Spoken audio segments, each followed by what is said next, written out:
This Film is Lit, the podcast where we finally settle the score on one simple question. Is the book really better than the movie? I'm Brian, and I have a film degree, so I watch the movie, but don't read the book. And I'm Katie. I have an English degree, so I do things the right way and read the book before we watch the movie. So prepare to be wowed by our expertise and charm as we dissect all of your favorite film adaptations and decide if the silver screen or the written word did it better. So turn it up, settle in, and get ready for spoilers, because this film is lit.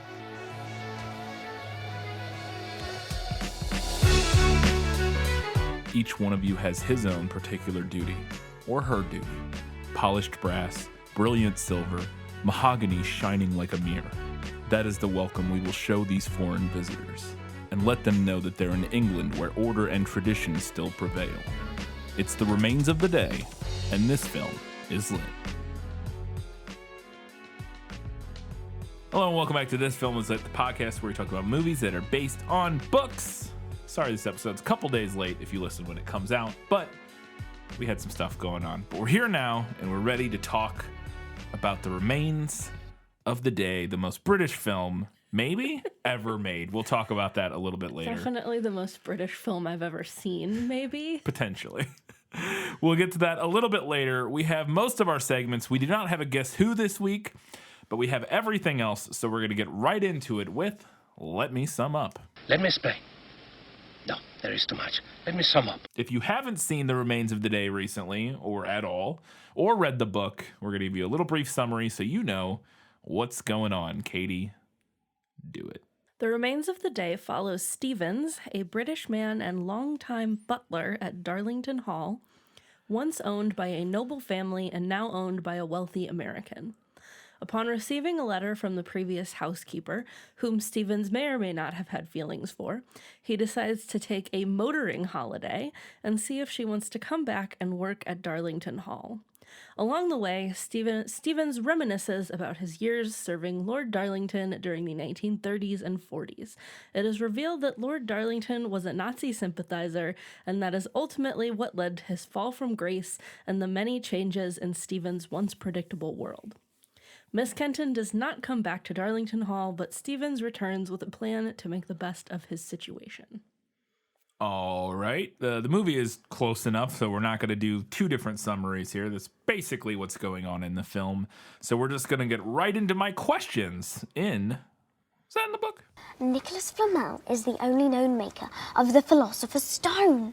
The what? Honestly, don't you two read?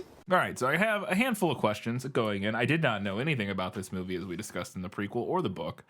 Had no idea what it was about, even. I had heard of the name throughout the years, you know. It's like a film I have heard of, but usually in a very, like, passing, never like, expounded upon in any way. I feel like I've only ever heard of it in terms of, like, these... It's like one of those Oscar movies that, like, nobody cares about, like Remains of the Day. And I'm being a little uncharitable here, but you know what I mean? Like, it's kind of one of those traditional, like, this is an Oscar film. This is like the epitome of an Oscar film, where it's like a bunch of actors giving very good performances in a role in a film that explores some interesting concepts, but is not the most exciting thing in the world. Not that every film has to be there, and I just to get it out of the way, I actually enjoyed this movie. Like, I enjoyed watching it quite a bit. I wouldn't say it's, like, incredible, or it wasn't, like, one of my favorite movies by any stretch, but I did enjoy the act of watching it, which I was worried about going in, that I may find it potentially challenging. And I didn't, really, honestly. I did not find it particularly challenging. But we'll get into that a little bit more later. So my first question is that the movie opens up and we get a narration from, I believe it starts with Anthony Daniels narrating, and or it might be Emma Thompson, I can't recall. I think it's Anthony Daniels, though. And he's reading a letter, and basically we get this throughout kind of the beginning of the film, and throughout the whole film, back and forth here and there. We get characters reading letters that they're writing to each other, and just the two, just Anthony Daniels, Stevens. Anthony Hopkins? Sorry, Anthony Hopkins. Anthony Daniels is not in this movie. Anthony Hopkins. Whole different movie. Anthony Hopkins, they both played, like, serial killers. It's fine. different times in their career. They're the same person. Yes, Anthony Hopkins and Emma Thompson, Stevens and Kenton. Miss Kenton. Miss Kenton are writing letters back and forth, and so we get some narration of that. And the movie isn't what I would call an epistolary movie in the sense that I think the closest thing to an epistolary movie that we have is like a found footage style type of deal. But it makes use of letters in its narrative, and I wanted to know. And when that's done in books, it is in the form of an epistolary novel, and I wanted to know if that was the case. So a letter from Miss Kenton, who is the previous housekeeper, is what sets off the story. And Stevens does sometimes like read passages from it or like think about what she wrote in her letter. But I would not call this an example of epistolary storytelling. Yeah. But does the book have as many like sort of back and forth letters, seemingly No. back and forth letters as we get No. in the film? There's at least a couple in the movie. No. Okay. Yeah. So definitely not the No. case then. The movie even makes more usage of the letters than potentially the book does. So the movie opens up and we are in, I have modern day in quotes in my note here because we're in 1950s? Yeah, 1950 something. 1950 something. And then he's reminiscing. He's reading this letter from Miss Kenton, and he's Stevens, Anthony Hopkins, is reminiscing about the days of yore at Darlington Manor, or whatever it's called, Palace? Darlington Hall. Darlington Hall. And he's sort of reminiscing, and then as he's reminiscing, we flash back, and then throughout the course of the film, we jump back and forth between mainly, I think, just the two time periods. I mean, time progresses in each of them, but we're in mainly the pre-war/war period of the 1930s and 40s as our flashback time, and then, like I said, the 1950s. Does the book make use of this sort of dual timeline narrative structure in the same way? Yes, it's set up pretty much exactly the same. We open in the quote-unquote present and flash back to different points in like the 20s, 30s, and 40s throughout the novel. It's another one of the things that makes it very like stereotypically like Oscar film to me. Yeah. It's one of those like, we start with a guy reading a letter and then, the good old days, and we back into the 1930s, and I was like, yep, that adds up. So we then we're now back in the 1930s or whatever, and quite a bit has happened. We're introduced to all of our characters: Stevens, the Lord Darlington, Miss Kenton, all of these characters during this time when Darlington Hall or Manor. Hall. Darlington Hall. I'm going to keep forgetting that. Where Darlington Hall was in the height of its sort of prominence and importance in the world. And we have also introduced the fact that they have hired on, they needed to replace, is this where this goes? Yes. Yeah. They've needed to replace the former under butler and housekeeper of some sort. Not housekeeper. Those all mean very specific things in this universe and in the real world, I guess, that I was unaware of, that there were like, to me, it's like there are butlers and there are housekeepers or maids or whatever, and there's just sort of like, because I'm not gentry or whatever, I did not know that there are all these like hierarchical. Yeah, there's this big hierarchy, and Stevens and Miss Kenton are kind of like at the head of it. The head, yeah. And I guess he's over her technically. Yes, seemingly like the head butler, the butler is the person who kind of runs the household. He's running the household, and she's like running different aspects of it. Like she's in charge of all of the maids and stuff like that. Yeah. So the thing that I thought was they need to replace the under butler because, and we'll talk about why in a little bit. But Stevens ends up replacing this under butler with his father, who had been a butler for his whole life, and so he comes from a long line of butlers, and so his father's in this role, and he has a conversation with Miss Kenton shortly after his father comes on, where he had overheard Miss Kenton talking to his father, to Stevens' father, who is also Stevens. I don't know, Stevens Sr. We'll call him Mr. Stevens. And she was calling him by his first name, which I believe is William. I think it was William. Yeah.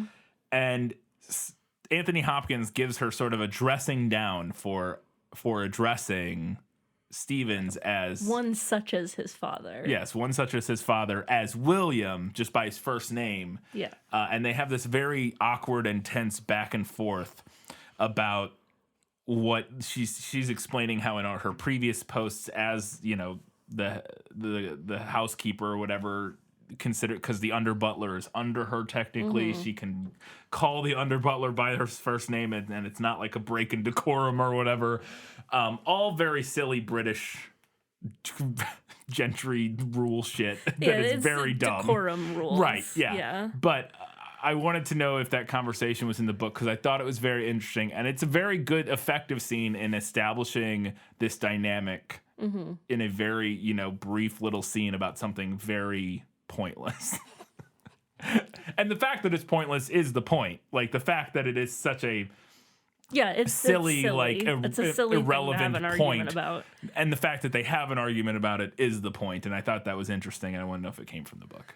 That is from the book, pretty much word for word. Yeah. So you would say, like, does their characters then seem to be probably pretty similar in that Miss Kenton is a very spirited housekeeper who does not take guff from people, because she holds her own in this conversation in a way that you might not expect traditionally for a woman in the 1930s or whatever to handle this conversation. You know, you kind of, especially because in this setup, he's her boss essentially. Yeah. And she gives it back to him just as good as he gives it to her. In fact, better, honestly. And is that so? That dynamic is the same, and that this sort of characterization feels very similar as it does in the book. Yeah, it does. Yeah. Okay. Yeah, she for sure has a better argument than he does. Yeah, and again, it kind of just establishing the fact that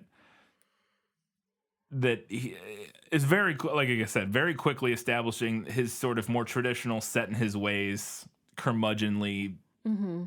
You know, British attitude, and her slightly more progressive, slightly more forward thinking, slightly more less like stuffy and stiff personality. I thought it was a very well handled scene, and I really enjoyed it as much as a scene about how you address an under butler, as much as I can enjoy that scene. Is there a next question? Are there a bunch of cool secret doors in the book? Because this was great, and I know this is a standard thing in like big fancy manors that the help have like they have like passageways that so they no can, one has to actually. Yeah, so you don't have them. to see them, right? But I wanted to know if that's mentioned or discussed at all in the book. These cool like secret doors and stuff. No, not really. I mean, I would assume that Darlington Hall has them because, Right. like you said, that's pretty standard in those big old houses. But the closest thing to that that's explicitly mentioned in the book is a servants' corridor at the back of the house. But I did think that was a fun kind of addition, like making use of that element. Yeah, because like I said, it does seem, and when it first this all happens because the Mr. Stevens, Anthony Hopkins' father, is like dusting or sweeping or whatever, and he just like opens, he like just stops and opens that door and just wanders in there. And I legitimately was unsure of what was happening, like where we were going with this. And I think basically where we're going is that he's just kind of going senile or whatever, you want to call it, and just sort of forgets what he's doing and just kind of wanders off. But I thought for a minute we were going to get some strange, like, I don't know, like he was going to be doing something interesting. I wasn't expecting that, but like I thought, like, what is, because he's just like stops sweeping out of nowhere and then just opens this secret door. And I was like, where is he going? He opens the wall. Is he going to be a spy or something? Like, what is going on? Nah, it's just, yeah. But I did like the scene. We see him a handful of times throughout. And one thing that I can't remember how much I mentioned in the prequel episode is that they actually did film a lot of this. I don't know if this particular scene, like with the secret doorway and the stairwell and stuff, or some of the other rooms were filmed in these, but a lot of these they did film in historical halls, manors, or whatever in Europe, because one of the producers was able to basically had connections or something and was able to worm their way into filming in some very famous like actual manors. like big halls and manors that that the gentry lived in back in the day. So, like I said, I don't know if these particular scenes are that, but it could be. So, as we mentioned earlier, the Lord Darlington is the head of this estate. He is the Lord. He's also, this is back when they were involved in politics. Yeah. At least more so. That was a thing that I did not understand, and also don't care enough to really look into. Why this guy was involved in like political okay, stuff. I'm going to preface this by saying I don't know anything about how the British government is set up, but I'm pretty sure there is, or at least was, like part of the system was there, like if you were like a certain rank of nobility, you like automatically got a seat in the parliament or something like that. Oh, well, because originally the House of Lords, the reason it was called the House of Lords, I assume, is because the Lords and were... I don't know if that's still a thing that exists in any form or not. I have no idea. Not, I would think. Because my understanding is that all of the British monarchy is purely purely tourist attraction at this point. Yeah. At least my understanding, I don't think there's really any, and they do ceremonial stuff, but nothing in terms of like, I don't think. That being said, I think they could, like, I think like a lord, somebody who's a lord of whatever could like run for, and they probably are more likely to win maybe because of their name and that sort of thing. But yeah, I just thought it was interesting that this guy is like hosting like political, Yeah, he's into politics. Yeah, and not even just like into politics. He's like hosting like summits. Like he has like freaking Neville Chamberlain and like not just politics but international politics. Yeah, he's hosting like the G7 summit, and I'm like, what? It just. I thought that was very interesting, and I did not know enough about British politics and government structure at the time to know if that. Why that would be the case, because I thought that I was under the impression, again knowing nothing as a dumb American, that sometime in the 1800s or something like that that was when was the, not the Magna Carta, but like I thought it was before. My point is I thought it was before 1930 that all vestiges of the British monarchy having a role in actual politic was, I thought we were past that at this point. So I was just confused that this lord again is like doing politics stuff. I just thought it was interesting.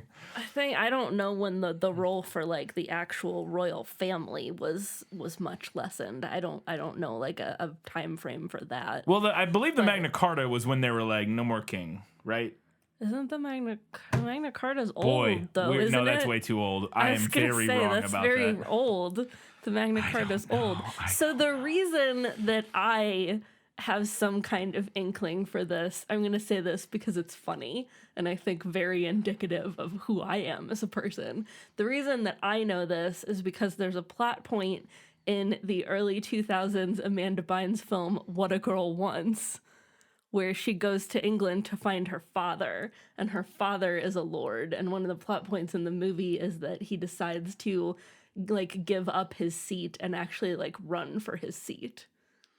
I'm pretty sure that's the movie. Interesting. I'm thinking of. So I am right. It is the Magna Carta. The Magna Carta began the process of reducing the English monarch's political powers.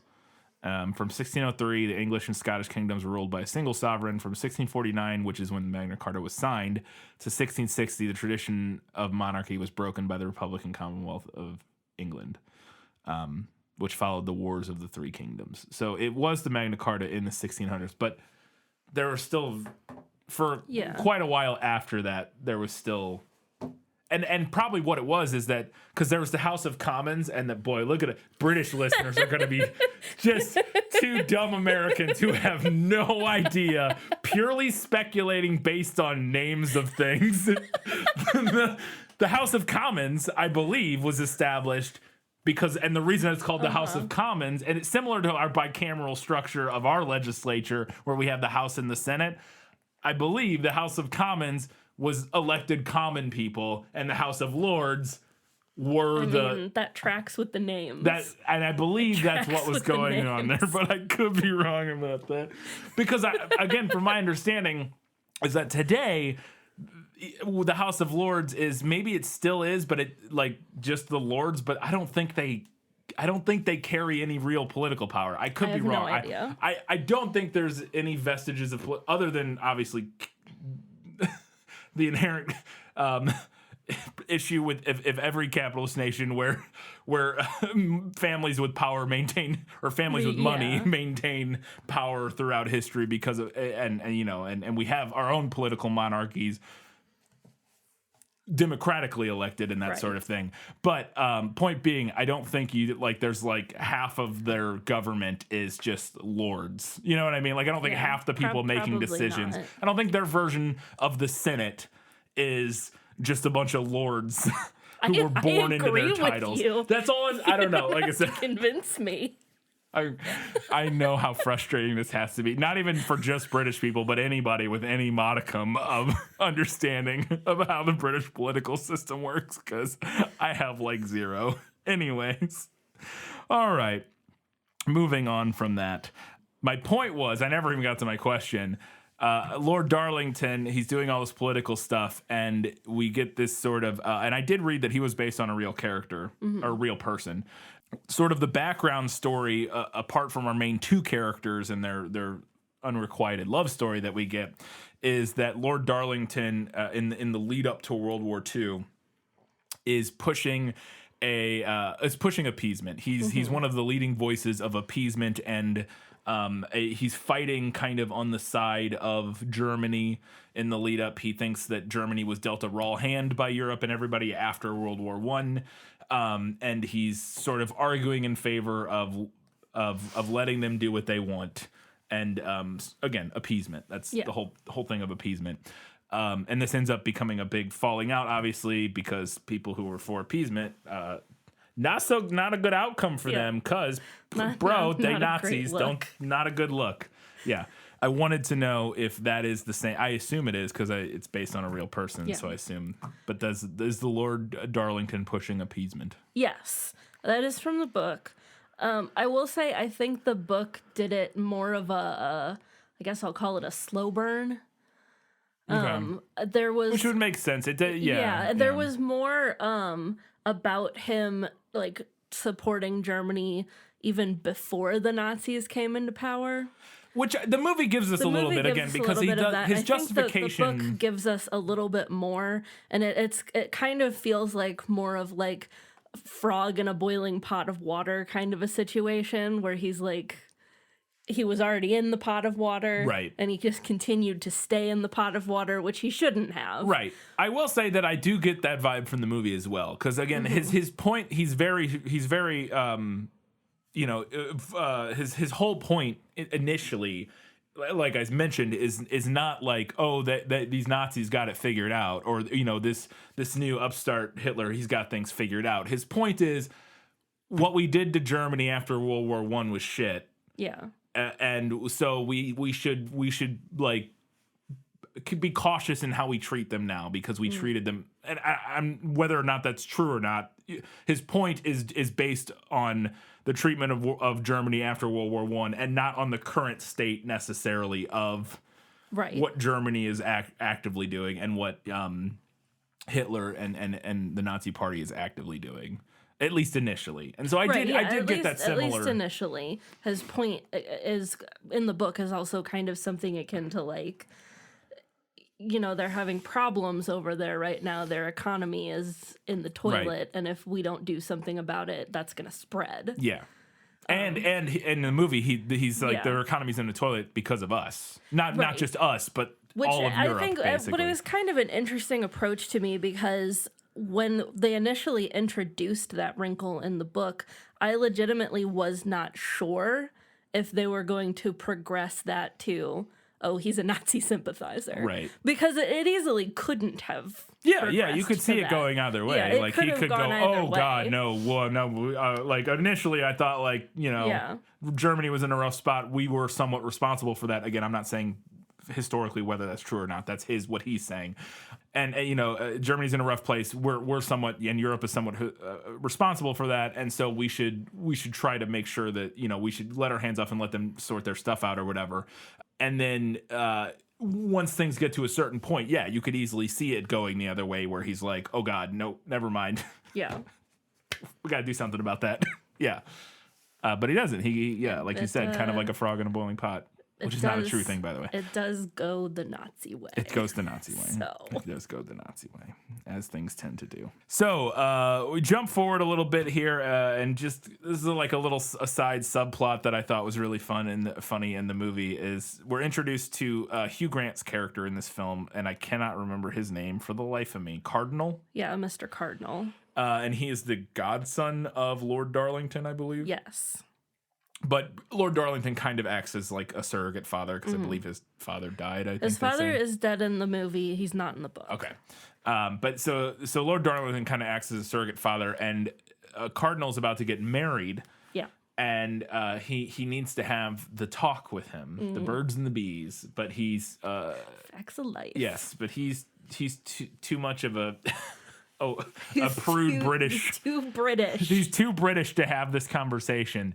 So he tries to pawn it off on Stevens. He's like, Stevens, I'm really busy, with this whole meeting with the Nazis with this thing. whole Nazi thing. I need you to go have a birds and the bees talk with Cardinal. And Stevens is like, what? Pardon me? I mean, sure. And again, I like this setting up his character, Stevens' character, that this is something very clearly uncomfortable for him, but if his lord commands this is his duty. If his lord asks it, he will obey. And so when he asks him to, he's like, sure, I'll do my best, is what he says, I believe. And so he goes out to talk to Hugh Grant, and it was very funny to me because Hugh Grant appears to be like in his early 20s, and I was like, I feel like at some point this conversation should have been had by now, but it is, again, you're a British dude he seemed old enough that, like, I feel like dudes learn it, like, he went to a boarding school or something, sure, you know what I mean? Like, he surely went to an all-boys school. Where this stuff would have been discussed, you know what I mean? Like, that was the thing that I thought was weird to me, is it's like, he would have been in situations probably where he would have, heard some of this stuff, whether or not somebody had actually had the discussion with him. Heard tell. Right. But so Stevens goes to have this talk with him, and it's a very awkward talk where he's trying to figure out how to broach the subject and never really gets there, and they just kind of talk around in circles about nature, and it's very funny. But I wanted to know if that scene came from the book, because I enjoyed that. It does, and it was probably my favorite part of the whole book. Very awkward, very amazing. I really enjoyed the conversation about geese and fish. They do the same like nature kind of thing where he's like, what about the birds and the bees? And they're like, ah. And the kid's like, I actually prefer fish. I just like fish. Can we talk about fish? He's like, yeah, this pertains to all living creatures. Yeah, that's fun. I liked it. But yeah, it never ends up going anywhere. He's like, well, I gotta go. I guess we'll talk more about this later. And this never do. But yeah, I enjoyed that scene. It's good to know it came from the book. All right. As we mentioned, his father, who is very old at this point, Stevens' father is very old at this point, has come on to serve as the under butler. He's had a lot of issues. He's asked Lord Darlington has asked Stevens to kind of remove a lot of his duties, which Stevens has been remiss to do, but he does. And there's a lot going on with the relationship with his father that I want to talk about more a little bit later. Towards the end here, there's a moment where they find his dad, seemingly he had some sort of health issue, and he's just like kind of like out of it in the hallway, and they move him to a bed, and then basically find out he had a stroke. But as he's laying in bed recovering, Stevens does come to talk to him, and they're having this conversation, and it's very, it's very short. It's very British. It's very. I apologize, British listeners. I have a note about this later. We're going to keep calling things British, and this is only from the stereotype of what people call when people say things are British. We're going on that, not on what is actually, you know what I mean? Yeah. That was and I'll just talk about it now. I don't actually know, and I'd be interested to know from British people, how British this movie actually is, how accurate of a portrayal of like sort of British sensibilities this, or at least traditional British sensibilities. Obviously things have changed a lot. It's not the same now as it was in the 1930s or whatever, and during World War II. But I would be interested to hear how much how accurately you feel this movie sort of captures British sensibilities of the age, and even if some of those still persist through to today, because it is the world, like the pulled out world, perspective of people who don't really know, and we get all of our sort of all of our cultural learning about Britain is through media and stuff like that, and not having, I was there for like a week. I was in England for like a couple days, so I don't know anything about like what it's actually like. And so it would be interesting to know how accurately people think this movie kind of captures that. All of that to say, we're going to keep calling things British. They may not be. It may just be being very insensitive to your culture here, but it's fine, you colonizers. You earned it. So they have this very, again, short, cold conversation with some moments of warmth. But at the end of it, Anthony Hopkins says, "We'll talk in the morning." And this is kind of the epitome of the tragedy of Stevens. Is he never says the thing in the moment that he needs to, or that he wants to, or that he feels. And it is the through line of this film, the thing that makes him a tragic character, and the reason this movie even exists. It's the whole point of the film, basically, is kind of examining not only his inability to express his feelings and his wants and desires, but as an extension of that, I think the movie is commenting on, again, all of British sensibilities within that regard, and kind of Britain's culture as a whole. A stiff upper lip and all that. And kind of addressing that, and whether or not that's the best way to go about living your life. And the movie very clearly is saying it is not. So anyways, that particular scene, because it is such a distilled and important thematic moment in this through line of Stevens's character and narrative, I wanted to know if because as soon as he says, "We'll talk in the morning," I was like, well, his dad's dying as soon as he leaves. Oh yeah. Yeah. And he does. And so I wanted to know if it comes from the book, him saying, "We'll talk in the morning," and then his dad dying immediately after. Yeah. Yeah, it does. And I saw the same thing while I was reading. I made a note in my notes. They have like kind of almost the same short little conversation where his dad's like, "I hope I was a good father." And Stevens is like, "Yes, well, I'm British. Yeah. We'll talk in the morning." And I was like, "You just killed your father." Yep. Good He's job. dead now. Great. And then he was. Yes. Like half a page later. Yep. So we didn't have the big it's already ongoing at this point, where all of these, it's a big important meeting, some sort of summit of all these ambassadors. Like, I don't know what the dignitaries, delegates, whatever. I was never quite clear on who most of them were necessarily. I think it's kind of a random collection of politicians from different countries. Yeah. I don't think, 'cause obviously I don't think all of them are necessarily all like ambassadors, right? But yeah, because obviously we do have this is in the flashback, the first time we're introduced to Christopher Reeve's character, Lewis, I believe is his name, who is an American senator. Who's there. And I thought it was weird that Christopher Reeve was in this movie, but he's playing an American. Yeah, he's playing an American. There you go. But yeah, he's an American senator who's there. The most American. Yes. Superman. Superman, to be part of this.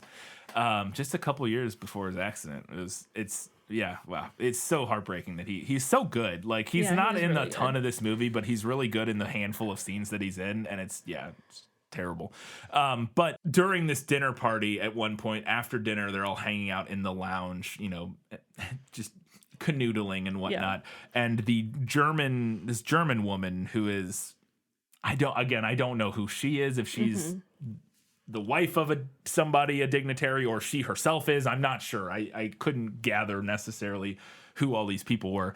But during this, she's regaling them all with, she's singing like German opera, it sounds like.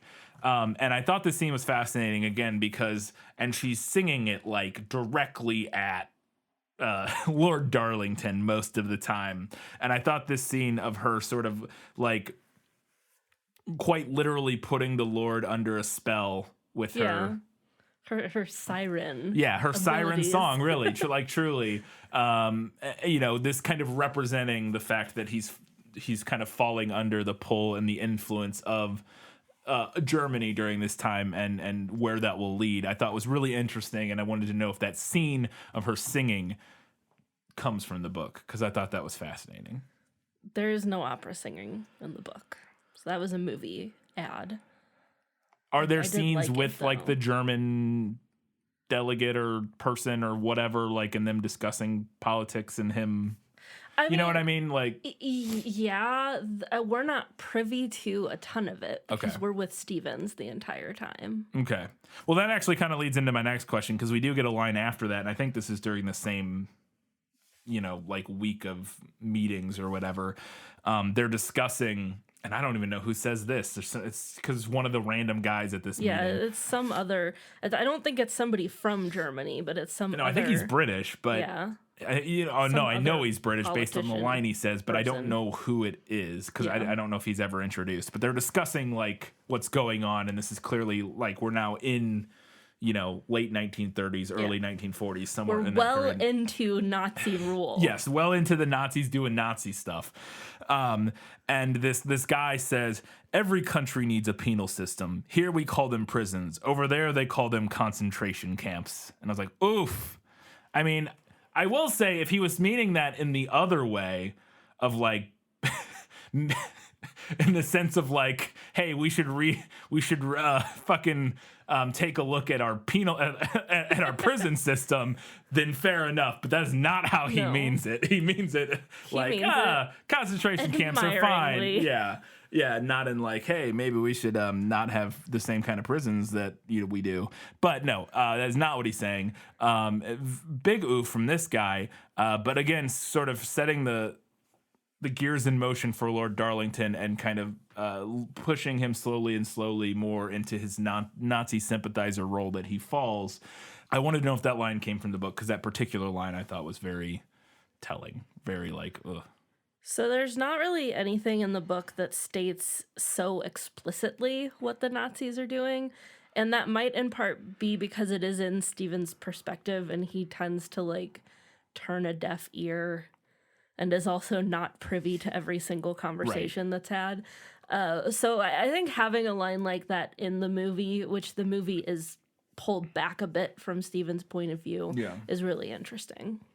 Yeah. It's also, it maybe is a bit on the nose.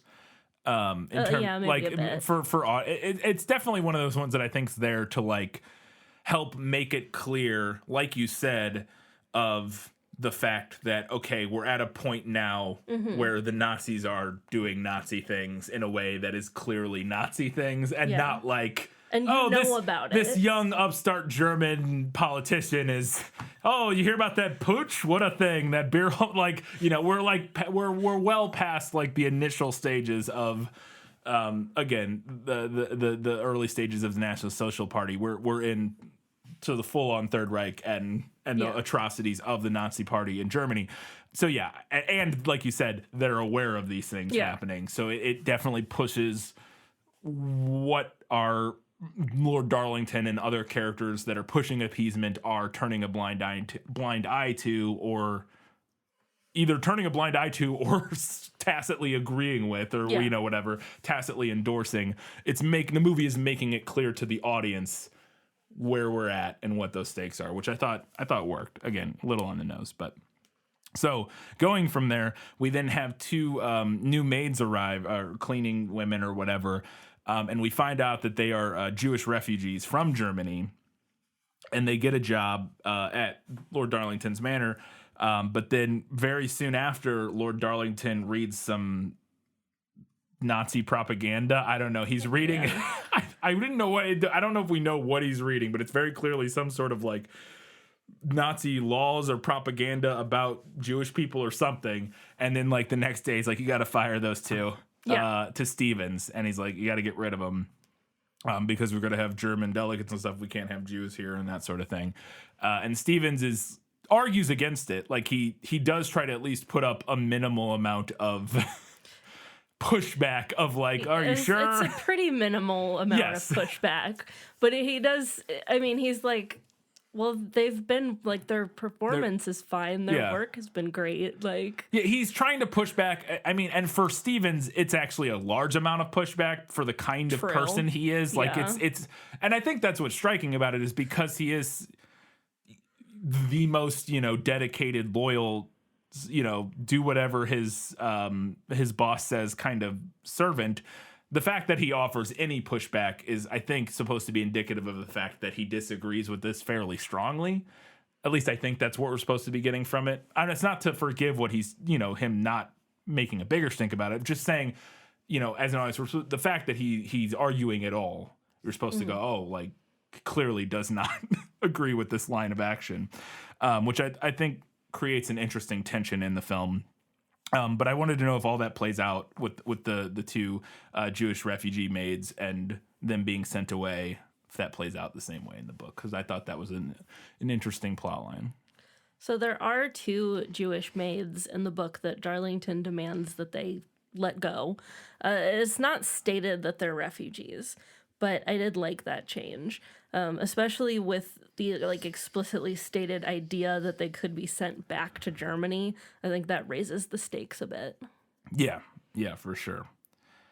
So then we get some falling out and some tension between Miss Kenton and Stevens because she finds out about this, and she's like, if you get rid of them, they could get sent back to Germany. And she's like, you know what's going on there. And she's pushing back against it even harder than he did. And he's like, oh, well, that's what we got to do, blah, blah, blah. And I don't remember if it's in this scene, but basically she threatens to leave. Like she's like, if you get rid of them, I'll leave.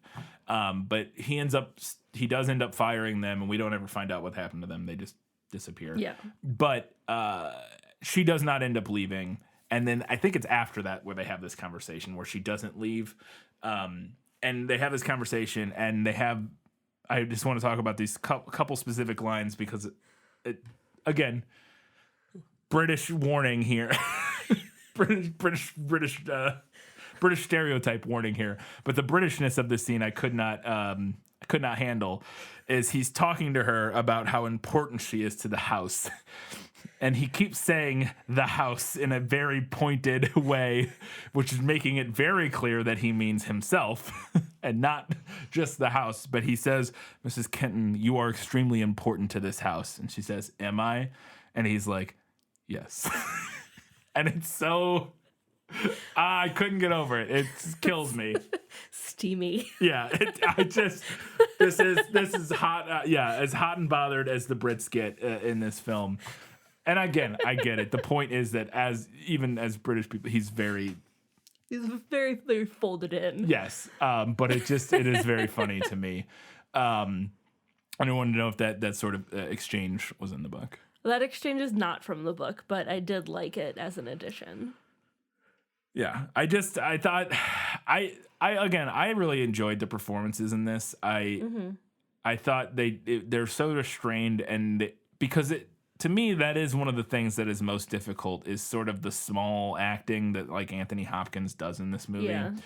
Which is it's one thing to like be big and be like a wacky character that is like particularly like interesting and has all kinds of crazy character quirks.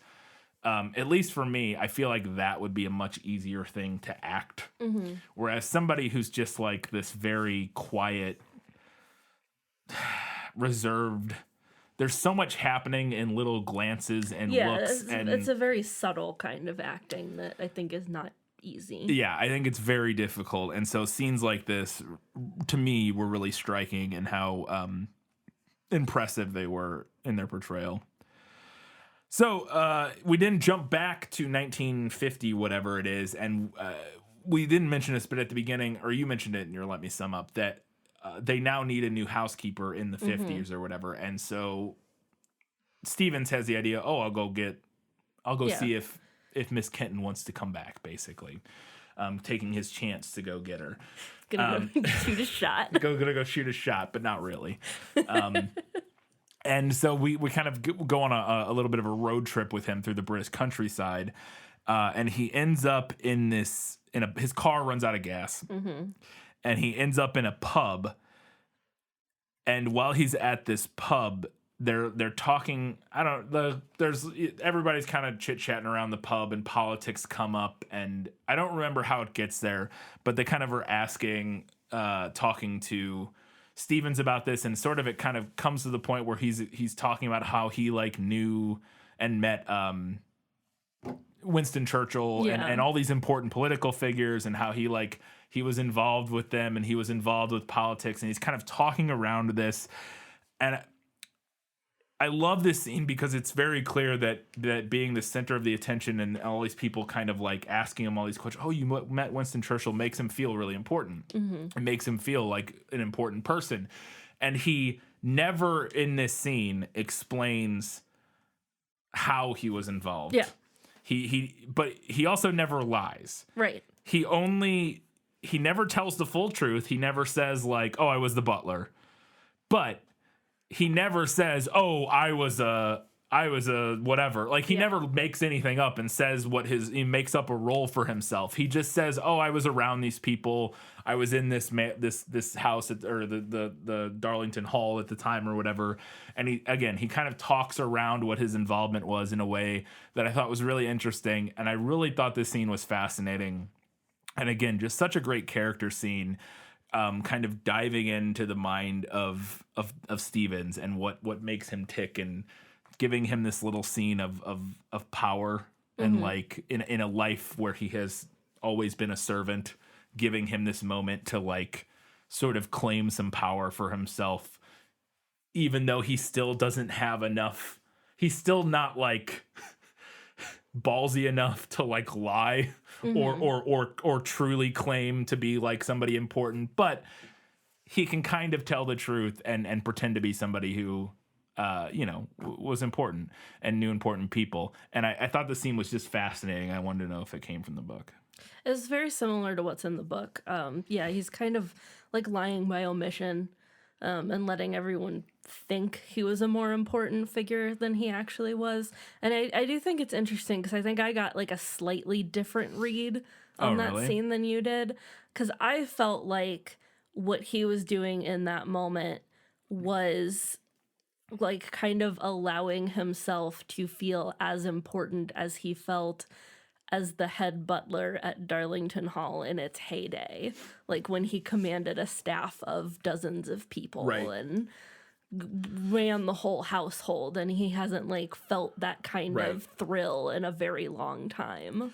And that's fair. I think that could be that seems like a totally reasonable way to read it too. Like I said, to me it almost felt like even a step beyond that of just like, again, in this little moment with people that he knows he'll probably never see again. Yeah. Being able to, he feels safe to actually voice a little bit of, to take a little bit for himself in a way that he never has. And what I mean by take a little bit for himself is just take a little bit of that, like, admiration, the admiration, the respect, the awe from other people that he has never, gotten. Having people hang on his every word. Yes. In a way that other than like his servants, like the people under him, I guess kind of did. But even then, it's a different thing. It's a different dynamic. Yeah, and so I thought, but your reading of it, I think, also totally works. Kind of recapturing that lost glory.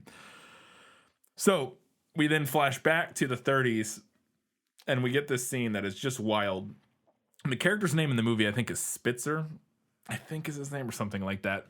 One of the random political or lords, who knows, some British guy is in the house, and they call Stevens in. Lord Darlington calls him in to do something.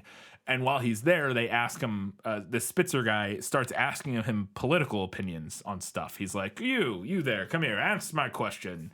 What do you think about blah, blah, blah, whatever. Yeah. And he's asking all these questions. And Stevens, I think you could read it two ways. One, maybe he doesn't know or care. Or two, the way I read it was, I think he has opinions on these things. he just knows he cannot voice these opinions on these things in this setting. He's not going to go in with these, that's not his role as the butler, is to go in there and be like, well, what I think is that, the Nazis are fucking terrible, or whatever. Like, it's not his role to go in and voice his political opinions. Yeah. His role is to go in and do what people tell him to and make sure everything runs smoothly. And running smoothly means not stirring the pot with random house guests about political opinions. But as they're having this discussion, this guy is, so he kind of refuses to answer. He's like, well, I don't really have an opinion on that, is what he says, or something like that. And Spitzer then kind of turns around and laughs and is like, well, see, we let people like this vote. There's thousands of him out there with no opinion. They don't know anything. Kind of just shits on the idea of democracy in general, which at times I understand the feeling of, but that being said, he's like, this is why democracy sucks. This is why we can't just let these people make decisions. They don't know anything.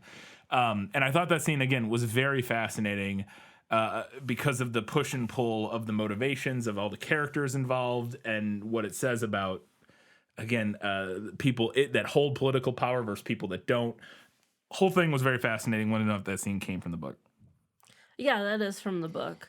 The only kind of big change is that in the book, they're like visibly holding back laughter the whole time. Oh, yeah. When he doesn't answer the questions. Yeah. And I feel like it is a little bit of both, honestly, that like he's not going to answer their questions because it would be improper. Yeah. Like you said. But also that like he doesn't know, like, because they're asking him kind of complex. Right. Like about kind of complex niche things. Yeah. That he's probably just not well informed enough to know about. Yeah, I think it is a little bit of both, but at the same time, I truly, and maybe I got the vibe that to me, this movie's all about suppressing. This whole thing, the whole movie ends up just being about sort of a man who suppresses himself entirely in every way, for the sake of decorum and for the sake of duty and honor and that sort of thing. It's all about Anthony Hopkins' character, and to me, suppressing himself. And to me, I didn't necessarily get the vibe that he was necessarily uninformed or didn't have opinions on these things. And maybe the conversation and the questions are slightly different in the book than in the movie. And I don't remember the exact questions that transpire or that he asked them in the movie. But they were, to my memory, they were simple enough that he would potentially have like an opinion on them. It wasn't like incredibly detailed questions, I didn't think. At least I could be wrong about that. But I don't remember them being like incredibly detailed questions. I thought it was more of just like, what do you think about the Nazi party? It's not what it was, but something like that, where it could kind of just like he could say his opinion. It's not like, what do you think what do you think about the 2.2% raise on some nominal tax? It's not like some super specific like policy wonk question. I didn't think in the movie, at least. Again, I could be wrong. I don't remember. And so to me, it came across more as this is not my place. I'm not going to answer this, and less of he doesn't know or doesn't have an opinion. But this is a little moment in the movie, but I have to know if this is in the book because it's made me laugh. Does Stevens iron any newspapers in the book? I do not recall that he ever irons a newspaper. Because he irons the newspaper in the movie, and I thought that was very funny. But I did think that it was a good detail. It does seem like the kind of thing that a very particular butler might have done. You bring your boss a very crisp, fresh newspaper. Yes. Does the book, one of the things in the movie that is very striking is all of the weighted, awkward pauses and the longing stares. And I want to know how if that comes across in the book or how it would come across. You know what I mean? Like, because I was having a hard time trying to figure out how it would be written in a way where that would come across in the book. But there's so much of this movie that is like awkward glances and weird pauses and conversations between two people who don't know how to talk to each other. I mean, the conversations for sure. The other stuff, I don't know how much that's because like the romance thing, the kind of like unspoken attraction between Stevens and Miss Kenton. Yeah. It's not that it's not present in the book, because it definitely is. But it's the book is kind of a little less focused on that Interesting. than the movie is. Okay. So then we come to a head, at least to some extent here, with kind of their relationship or their non-relationship. And this is right before Miss Kenton is going to leave. And I think she's at this point told him that she got engaged and is going to be moving away. And he does, it is after. She has told him she's gotten engaged. She is at this point talked to somebody she used to work with. I can't remember his name. Mr. Ben is who she gets engaged to. Yeah, that guy. And she's agreed to marry him and move away and start like a boarding school or whatever somewhere, because she has at this point been waiting for Anthony Hopkins to make any inclination that he actually likes her or whatever, and he has refused to this point. She tells him she's going to leave because she's married, and he comes to talk to her, and he walks in and he says, "I've been wanting to tell you, the alcove outside the kitchen has not been dusted in some time." And then he leaves, and I was like, you fucking nonce. I want to know if that line is in the book, because that scene was hilarious / sad. The line is from the book. It's maybe not quite so obvious as it is in the movie that he's maybe wanting to say something else. Okay. But I mean that is the point of That the is the scene. point, yeah. But I think the movie makes it like a little more on the nose. Right. But it is from the book. Gotcha. So then Hugh Grant dies. Poor Hugh Grant. He's killed in World War II. I say then he dies. We find out Later in the on 50s that he died during the war. And I want to know if the movie added that to kind of add some tragedy. Some tragedy to the, and to kind of just add some added layer of tragedy to Lord Darlington's course of action and all of everything that transpired, or is that what happens in the book? Does Cardinal get killed? Yes, he was killed in Belgium. In Belgium in the war. So then the big climax, the big rom-com climax, and I actually kind of adored that about this, is that we get they've had lunch or dinner together or whatever, and then Stevens, they've met up, in case it wasn't clear, Stevens and Kenton have met up in 1950. They've discussed, she's turned down the job. She doesn't want to come back and work. She's mainly because her daughter is pregnant. Yes. And she wants to stay near her daughter while her daughter is going to... As one does, usually, Yeah. And so she's turned down the job, and he takes her to the bus stop to get back on a bus and go wherever she's going. And it's pouring down rain, and they're waiting by the bus, and then he puts her on this bus, and it could not be a more cliche romantic film rom-com scene, where the bus starts pulling away and she's looking at him, and they share a look, and she's like looking at him and he looks at her, and then just nothing happens. She just drives away. And I thought that was kind of brilliant in a way, like putting it in the rain, putting it in such, again, where you just think you know what's going to happen, and then it doesn't happen. Even still, to the end, he soldiers on down this path of being, committed to his duty, and repressing his feelings, and living this life.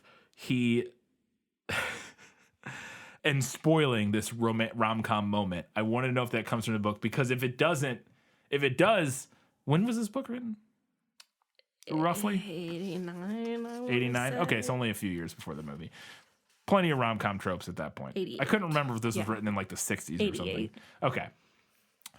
So I want to know if it came from the book, because I can't fathom that wasn't the point. Wasn't for it to be this traditional romantic ending that isn't. He does put her on the bus while it's pouring rain at the end of their meeting. I do think that the movie heightened the rom-com-ness of it all a bit. Yeah. But that it is from the book. And it ends the same way where he just does not confess his feelings. Yeah.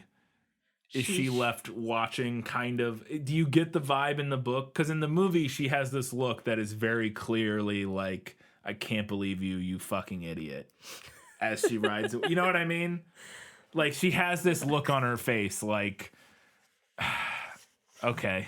And like, she's like, if you're going to, you're still you. And she just rides off into the rain. And I wanted to know if the movie or if the book does that or has any allusion to that sort of her state of mind, because it to me in the movie, it's very clear that she can't believe that or not that she can't believe, that she's just heartbroken that he still can't voice his feelings. As the bus pulls up, I did glance at Miss Kenton and perceive that her eyes had filled with tears. Okay, so a little, yeah. I mean, because I actually don't think she's crying necessarily. Well, she kind of, it's like on the verge of like tears or something. It's kind of the look she's giving as she rides off in the bus. But so yeah, okay, it's definitely there. All right, and then the last one, my last question, I wanted to know if we get this final scene after the bus scene. He goes back to Darlington Manor. Is it still called Darlington Manor at this point? I guess it's still Darlington Hall. Hall, whatever. Goes back to Darlington Hall, because Lord Darlington, but the name, it's the family name, whatever. Yeah. And him and which I don't know how this does this. This is a Lost in Adaptation that I'm going to spring on you in the next segment without having it in there. At this point, Christopher Reeves is. I'm just going to ask it now because I have to know. Why is Christopher Reeve living in the hall, in Darlington Hall? Is that in the book? Yeah, the hall gets, the estate gets bought by an American. Oh, he just buys it. So it like somehow lose. Oh, I guess because when Lord Darlington's name falls into ill repute after the war and everything. He dies. So I think the idea is that like the family line was broken. Oh, and then because obviously the godson, well, he wouldn't be part of the family anyway, but maybe he, Okay. So the estate gets put up for sale. Gotcha. And then so he just buys it. Yeah. Interesting. Okay. Because I was wondering, I was like, why is a senator from America like living in this lord's hall now? I was very confused. But he goes back and Christopher Reeve is there and they're kind of walking around chit-chatting, and then as they're sitting there in like the study or whatever, a pigeon comes down through the chimney and flops in through the chimney.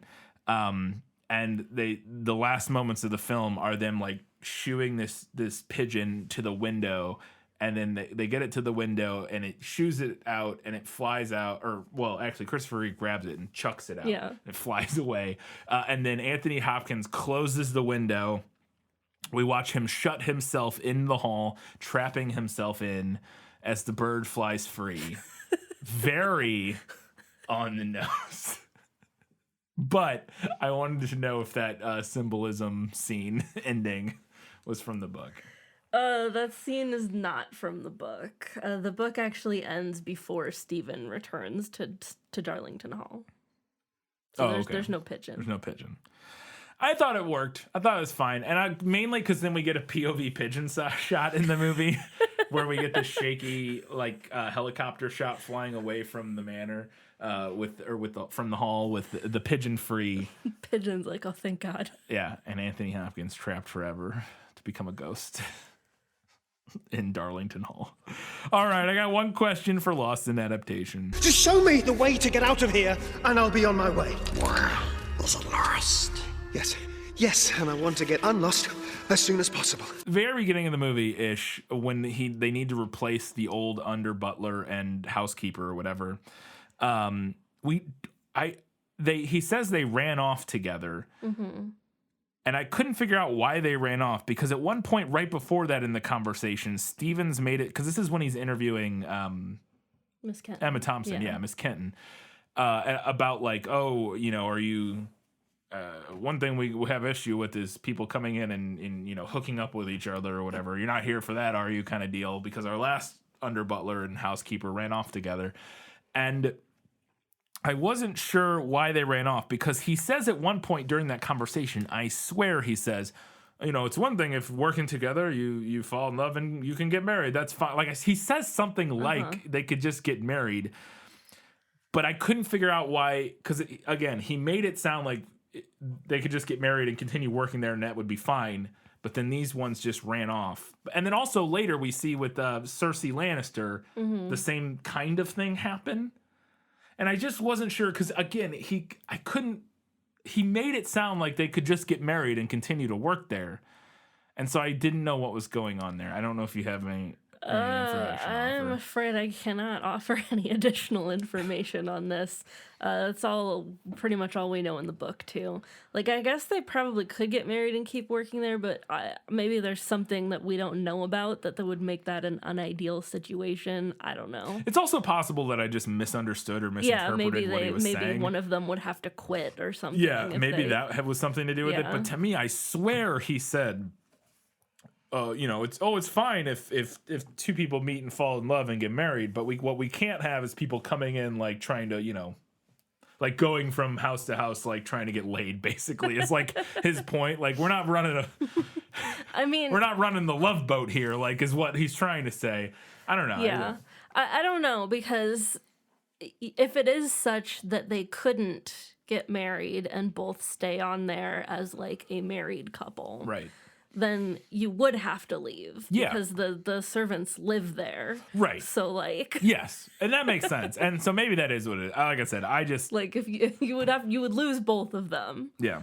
But I mean, functionally, I think that's there to clue us in early on that Stevens is not down for romantic shenanigans. Right. I understand he why... doesn't mix work with pleasure. I understand why that scene takes place, yes, or why that conversation takes place. I was just confused by the details of that conversation, because I was like, wait, he just said you could get whatever. I don't know. Like I said, maybe I just misunderstood it. If anybody knows... There's a little detail. It's not that important. It doesn't really matter. All right, time to find out what Katie thought was better in the book. You like to read? Oh, yes. I love to read. What do you like to read? Everything. The American who buys the house. Yes. I thought was kind of uninteresting in the movie. How dare you? Christopher Reeve? So the wrinkle of him being the former diplomat was actually a movie addition. His name is Faraday in the book, and he's just like a random other guy. Whose name is Faraday? The American. Okay. Lewis in the movie. Yes. Is Faraday right. in the book. Okay. And I thought that was kind of an interesting change, but I didn't feel like they really did anything with it. And I also felt like we see more of his personality in the book, even with like what little we do see of him. I just thought it was more interesting. So am I to understand that in the movie they maybe combine two different characters? Yes. Okay. So because there is in the book, there is an American politician who shows up, who comes to that summit. But he's not the guy who buys the manor later. But he's not the guy who buys the manor and they later. just put them together. Yes. I think that's interesting. It is interesting, but I don't think they did anything with it. Okay, fair enough. Yeah, that's fair. I think they, to me, it just feels like maybe it's not interesting so much as a thing where they just didn't want the very end of the movie, because like that person who buys the estate is only, well, he's in the very beginning of the movie and then the very end. And maybe they just didn't want it to be some completely random character. Fair, you know what I mean? So they're like, well, let's make it we're already going to interact somebody with. We've already interacted with and who has at least some sort of relationship with Stevens, at least to some extent. So I think it's that makes sense. Yeah. But, okay. Like, I think it's an interesting change. Yeah. I just don't think they did anything with it. Anyway, Stevens in the book has a preoccupation with whether he has the appropriate outfit for taking a motoring holiday across Better have England. gloves. Does he have gloves? I can only You have to have motoring gloves. I can only assume. But that's like one of his, when he's thinking about taking the trip, one of his things is like, oh, I don't have the right clothes though. And it's kind of adorable. It's got to be gloves, a cap, and a scarf. That is what you motored with in the 30s or whatever, or 50s. Probably like I was imagining like a kind of almost like an equestrian type where he had like high boots maybe. Yeah. And like tweed and then gloves and a hat. Yeah. Of course, yeah. Yeah, it's the same. That's what I'm picturing in my head. The Brits just took riding clothes and then made them driving clothes. And he calls it his motoring costume. Fantastic. There's a story about his father in the book, about what a great butler his father was, which the tiger story that he tells at the dinner table is like another story that were related by Stevens.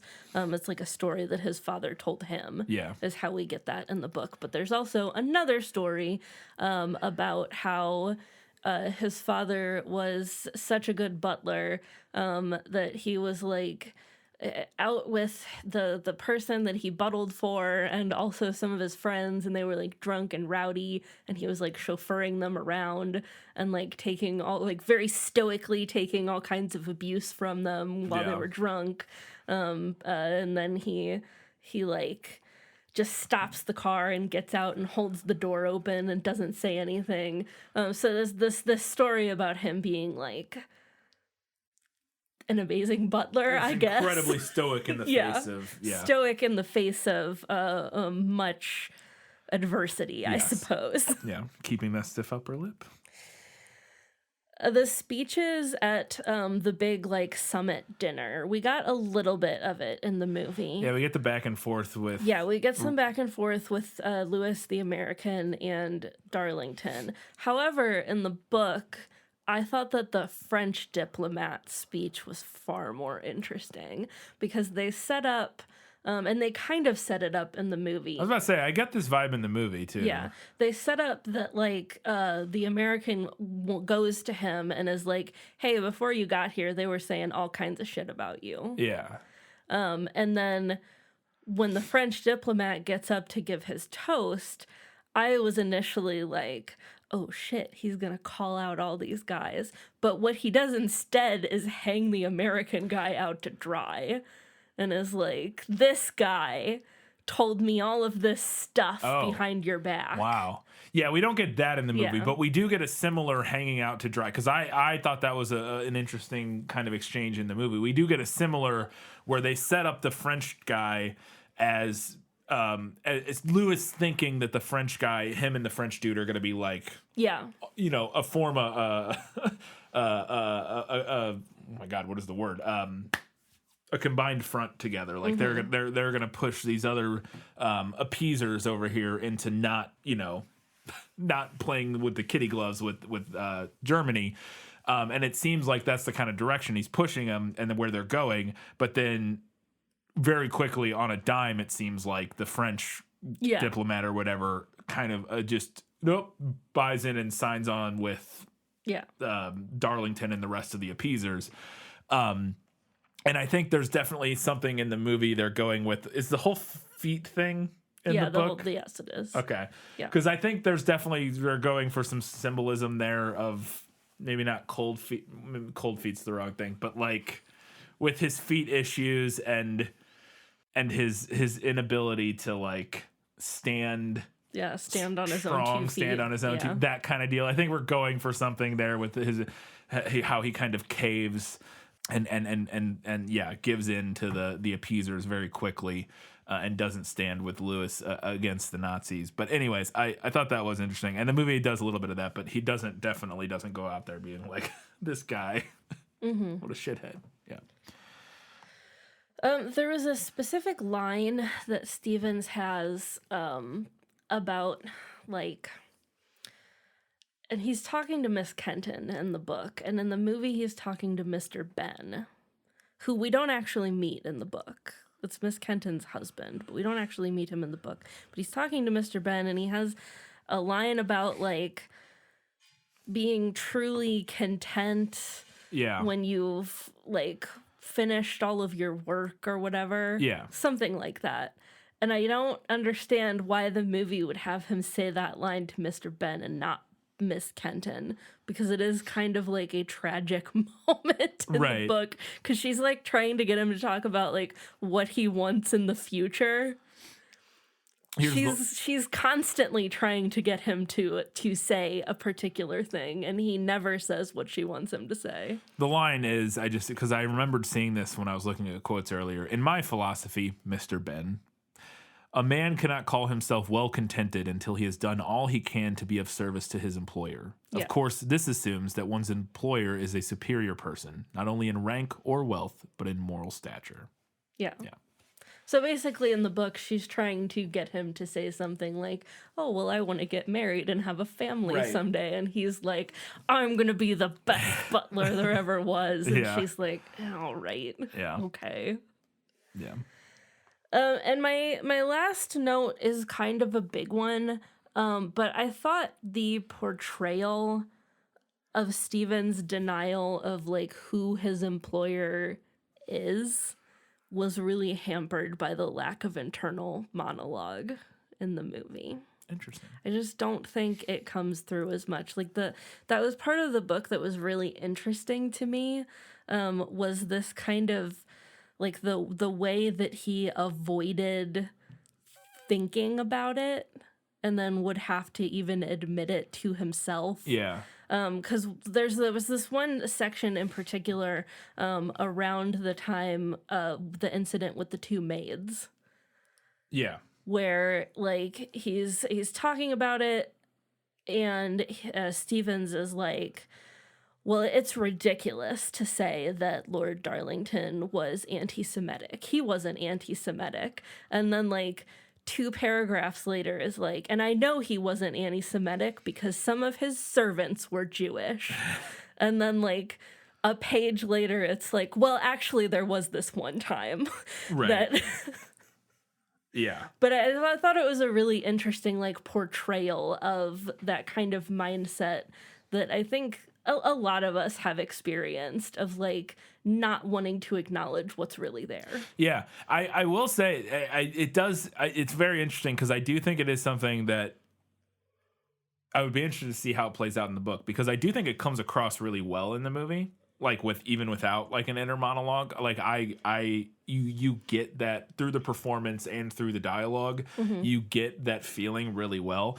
I like I said, I would be interested to see how it plays out in the book, because I can see what you're saying, how there's more there. There's like more, you're since you're privy to what his thoughts are, you get more of a feel of what's going on. But I found it fascinating without that, trying to kind of like figure out what was going on in his head. Yeah. Like as a viewer, I thought that was really interesting. So I think they kind of work in different ways potentially. Like they, in the book, being more privy to his thoughts, it's really interesting seeing what he's doing, but in the movie kind of trying to figure it out and like put yourself in his shoes and that sort of thing, I thought was interesting. So, all right, now time to see what was better in the movie. My life has taught me one lesson, Hugo, and not the one I thought it would. Happy endings only happen in the movies. I liked the scene of seeing all the staff eating together. I thought that was wild. Yeah. I never thought about that. Yeah. That they all sit down at the big table and eat. Yeah. In my head, they just like... Yeah, like after the lords have had their supper, they all go back in the kitchen and have their own supper. In my head, it was like a thing where they would just like, as they're like I was thinking back of like how I would eat when I was working a long shift at like Jimmy John's, where you just like stuff your face in between making sandwiches. Like you would just like... We used to make any of my other Jimmy John's employees out here. We used to do this thing. I have to know. Oh no, I'll never get hired on at Jimmy John's again. But this is a thing that I'm dropping Jimmy John's secrets right now. This is a thing we always used to do. Oh, Jimmy John's is a sandwich place for anyone who doesn't know. Oh yeah, Jimmy John's, that's pretty well, sorry, not national or international. Yeah, any international audiences. Jimmy John's is like a sub sandwich place, like Subway-ish, kind of similar. But same idea basically. But I worked there for like a year in college or whatever. And but so the sandwiches, they do a thing where you pull the top. So you cut the bread open, and then for most of the like half of the sandwiches on the menu, and nobody even knows this. It's so funny. Nobody even knows this, even though it's on the, if you look on the menu and stuff, it says it. But we would rip the top of the inside of the bread out. Mm-hmm. You rip that part out because that's where the lettuce and stuff goes. Mm-hmm. So you would actually remove some of the inside of the sub you kind of like hollow it. You hollow the top half of it out. For some of the sandwiches, or at least, and I think they still do the same thing, I'm pretty sure. And what we used to do with that is you would throw it, we literally would take that and you would just throw it in a giant bucket, and then it would just get thrown away at the end of the day. So what we would do when we were hungry on shift is you would rip one of those out, and if you got a good one where it came out in like one nice big piece, you would set that aside. And then when you had some downtime, you would take and you'd smear a little mayonnaise, a little seasoning. You'd throw some of the oregano we had on there, some of the olive oil or whatever from the Italian sub, and then you would get like a piece of bacon. You couldn't take the meat because the meat, like the actual meat, was divvied up in portions. So you couldn't take a piece of the meat because it would leave like an uneven amount of portions or whatever. But the bacon was just free, like bacon you put on by the piece. You would put like 3 pieces on or whatever. So the bacon wasn't counted up in the same way. I'm dropping so many Jimmy John's behind the scenes secrets here. And so you would take a piece of bacon and you would throw it on there with the mayo and then all the other stuff. You couldn't use cheese because cheese was the same way, or you could you could pull the edges of the cheese. Anyways, there was parts of the cheese you could use, but you couldn't use like a whole piece of cheese because that would also get counted in the same way as the meat. But the bacon wasn't for whatever reason. And then you do that, and then you would roll that up into like a a sushi roll, pinwheel. A little pinwheel sandwich. It was just the inside of the top loaf of bread with mayo and seasoning and a piece of bacon, and you would just eat those while you were on shift. Anyways. It reminded me of so anyways, my point is I assumed that the help would eat in a similar way of just like grabbing like bits and pieces here and there when they were working, and not like, I mean, I guess it does make sense that they would sit down and eat, but I don't know, if for some reason it like blew my mind seeing them all sitting down and like having a big meal together. So Stevens does this weird third person thing when he talks to his father, and there's one line of it in the movie. There was one that I noticed where he comes in and he's talking to his father, and he says, "I hope father is feeling better." But in the book, he keeps doing that, and it's so weird. Oh, yeah. He's like, what does he even say? I don't want to look it up, but it's like a similar, like, instead of saying like you to his father, he says father. Yeah, I think, again, just trying to drive home that removed, cold, like, separation in their relationship, where he almost can't even bring himself to refer to him in like, familiar, like, you, that sort of thing. Still calling him father, though. Yeah, again, also, because the movie also does a really big thing with this, is like their relationship has a lot of layers to it, and very clearly a lot of his issues and dealing with emotions and stuff are from the relationship with his father. It is very clear. And so I think that would be what's trying to be done there, but yeah. Cardinal had a line that I loved that I don't believe is from the book. I couldn't find it. Around the time when Stevens has been trying to have the talk with him. Yeah. Yes. And he says like, "Oh, Stevens, you're right. I should come back in the spring when everything is burgeoning." Yeah. That was good. I thought that was really funny. Made me chuckle. So when Stevens stays overnight in the little village after he runs out of gas, they specifically put him in a room that like had belonged to their son or something who died in the war, which I thought was an interesting kind of like emotional beat. Yeah, the way he just kind of looks around the room. Yeah, it's like, oh god, yeah. The scene about Stevens's book and him not wanting Miss Kenton to see it. Yeah. That is in the book. I thought the romantic sexual tension between them came through much more in the movie. Yeah.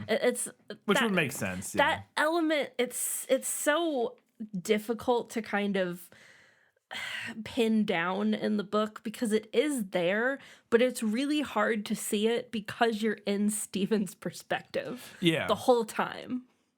Yeah, for sure. And and there's just so much that can be done with that, with little subtle things that would be really hard to write and read. Not that you couldn't write them and read them, but it would just be hard to like really write and read all those little details in the performance that makes it very clear, what's going on there. But yeah, it was a good scene. Cersei Lannister's character, the maid. I think her name was Lizzie in the movie. It was Lisa in the book. Remember, She was either saying Izzy or Lizzie, and I didn't care enough to look up and try to figure out what her name actually was. But we see her have a conversation with Miss Kenton about leaving, and Miss Kenton's basically like, you're throwing away an opportunity to like move forward in your profession. Yeah. And I liked actually getting to see that conversation happen, whereas obviously in the book we just see her telling Stevens about it later. Right. Like I said, we don't actually meet Mr. Ben in the book. We just know of him as the person that Miss Kenton marries. Yeah. But I liked meeting him. I liked that he was kind of the opposite of Stevens in regard to what the boss is up to. What the boss? The what? Like whereas Stevens is like, it's not my place to like have an opinion on what Lord Darlington is up to. Mr. Ben was kind of the opposite of that. Yes. Yeah. And I liked getting to see Miss Kenton and Mr. Ben interact and understand why she liked him. Yeah. Which you even get it makes total sense to me that they end up separated, because to me it felt very clear that while she does like him, at least to some extent, this is what I have. Yeah. This is my option. I can't stay here and torture myself with this weird nothing with Stevens. This guy, I can go with him and he's fine. But it doesn't surprise me that they didn't stay together. So there was a moment in the book and in the movie, after she goes out on her date where she gets engaged and she comes back and a policeman escorts her home. And I could not for anything figure out in the book why a policeman escorted her home. Mm. But the movie made it far more clear that she was drunk. So. Oh. I feel like it also could have just been that police people did stuff like that back in the day. They would see a young lady on the street and be like, here, let me make sure you get home safely. But she was also drunk. Yeah. So Stevens does fail to be comforting to Miss Kenton when she's upset. The reason that she's upset in the book is because her aunt died. And I thought it made sense to cut that bit because it doesn't go anywhere. Yeah. And to just like imply that she's upset about her unrequited love for Stevens. Yeah, because that to me is what. Yeah, it would have been super weird if it was like, oh, my aunt died. Yeah. Like, what? That's not why you're crying. My aunt that we've never talked about. That we've never talked about. It's just that's not the point here. Like, why? Yeah, really good decision to nix that and just have it be the point of the story and not some other weird thing. Yeah. My last note here, close to the end of the movie, Stevens is sitting on like the pier with Miss Kenton, and they're talking about like retirement and that kind of thing. And in the book, he actually has that conversation with some guy. After Miss Kenton left. So I thought that was a change that made sense.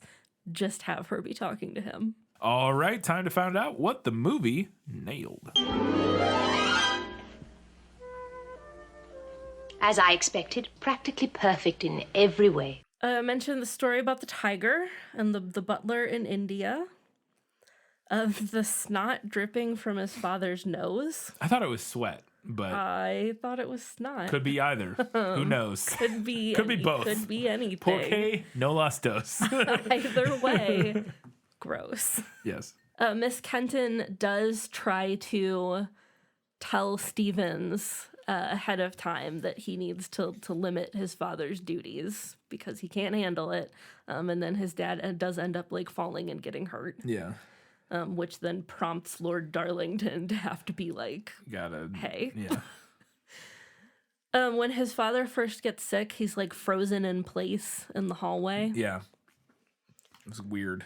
I thought he was dead. I thought he had died there, like in the hallway initially. Yeah, he's like slumped over, but he had a stroke or something.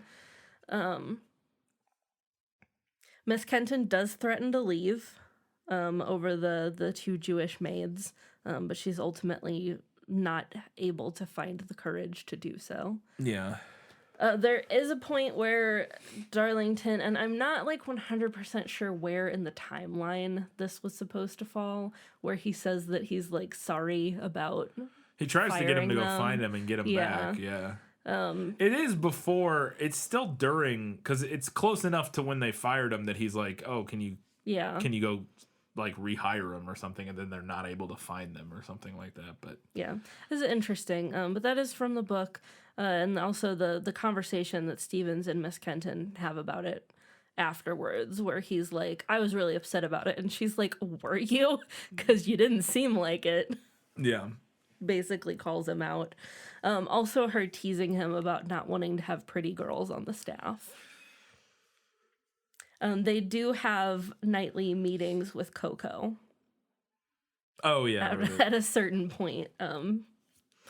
In their professional relationship. It's a very professional relationship thing to do, is to have nightly Coco meetings. Nightly Coco meetings, of course. And then also him immediately dialing it up to 11 and ending those meetings completely because she was tired one time. Yeah. And wanted to go to bed. Yeah. But there's more. Isn't that scene in the movie? I think, doesn't she also say... To me, I got the vibe, and I could be wrong about this, that it is... she's like, oh, I'm tired or whatever. Yeah, I thought there was some implication that she had said something else at one point or teased him or something, and he had become self-conscious basically about it. Yeah. And was like, oh, never mind. Like, he becomes self-conscious because of this thing that he was sort of allowing himself to have, this like these nightly meetings with her. And when it becomes sort of like not called out, but like a little bit of a light shown on it, he immediately like can't handle it anymore. And it's like, never mind, we're done. Yeah. Miss Kenton trying so hard to get Stevens to give her a reason to not marry Mr. Penn. So many reasons. So we're trying so hard. Yeah. And then also trying to hurt his feelings after he does not give her that reason.